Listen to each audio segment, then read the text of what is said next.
एक व्यासपीठ मिळालं पक्षांतर्गत. कधी कधी काय होतं की आपल्या भावना आपले विचार व्यक्त करायला पक्षांतर्गत कुणी अशी बाजू नसते.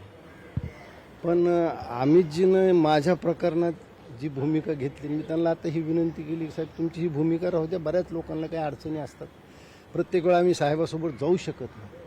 पण असं कुठं एखादं जर व्यासपीठ पक्षांतर्गत असलं तर आमचा एक राजकीय विचार असतो, अजून कोणाचा असतो, त्याच्यातून तुम्हाला एक विचार तयार करायचा असतो. तर ती याच्यातून एक चांगली गोष्ट घडलेली आहे आणि अत्यंत समाधानाने मी खाली उतरलेलो आहे. बाकी काही तुम्हाला विचारायचं असलं. तुमची नाराजी दूर झाली आहे. पुन्हा एकदा प्रकाश महाजन आम्हाला त्याच दिवसामध्ये मनसेमध्ये सक्रिय आणि दिसते. बिलकुल त्याच जोशात मी मनसेचं काम तसं सोडलंच नव्हतं आणि सोडणार आहे नाही. आणि त्याच उत्साहाने मी काम करेल. माझ्या मनात काय ज्या गोष्टी होत्या मी स्पष्ट बोललो, त्याने त्याचं योग्य ती दखल घेऊ असं सांगितलं.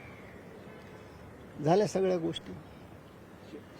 शिबिरासाठी विशेषतः ती जी नाराजी होती, शिबिरात बोलावण्यात आलं नाही, त्या संदर्भात बोलणं झालं का आणि तुमची काय भूमिका? काय होतं कधी कधी शिबिराची एक प्रसिद्धी वेगळ्याच अर्थानं झाली, शिबिर वेगळ्याच अर्थाचं होतं. आणि मग महाराष्ट्रात मीच नाही, असंख्य लोकांना असं वाटलं की आम्हाला का त्याच्यातून वगळण्यात आलं. फक्त ते मी बोलून दाखवलं, एवढाच त्याच्यातला भाग आहे. पण आता मला असं वाटतं की मी त्या दिवशीच सांगितलं की ज्या दिवशी रात्री अमितजीचा फोन आला त्या दिवशी मला असं वाटलं की कुणीतरी आपला आवाज ऐकून घेणारे या पक्षात आहे. त्याच्यामुळं माझ्या सगळ्या काही जे काही राग होता तो लोभात रूपांतरित झालेला आहे. तसं मी म्हणलं नाही की अमित ठाकरे, मी त्यांचं खूप वयानं मोठा आहे, ते माझे जरी नेते असले तर, पण त्यांनी ज्या पद्धतीनं माझ्याशी वागले तर माझा सगळा राग निवळून गेलेला आहे. बाकी हळूहळू सगळं. एक थोडा वेगळा विषय काय होता की काल एका वाहिनीमध्ये बोलताना मुख्यमंत्री देवेंद्र फडणवीस असं म्हणाले की आम्ही राज्यात त्रिभाषा सूत्र जे आहे ते लागूच करणार आहे.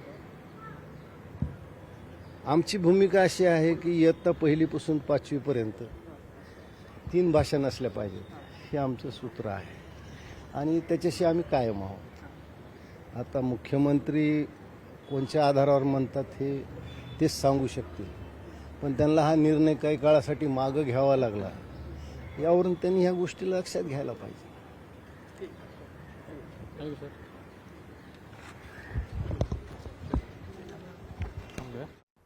तर मनसेचे ज्येष्ठ नेते प्रकाश महाजन यांनी या ठिकाणी राजगडावर जाऊन अमित ठाकरे यांची भेट घेतलेली आहे. त्यानंतर त्यांची प्रतिक्रिया समोर आलेली आहे. खरं तर शिबिराला आमंत्रण दिलं नाही म्हणून प्रकाश महाजन यांनी नाराजी व्यक्त केली होती आणि या संदर्भातच ही भेट झालेली आहे. काही भूमिका विचारून घ्यायला हव्या होत्या असं प्रकाश महाजन या भेटीनंतर त्यांनी प्रतिक्रिया दिली आहे.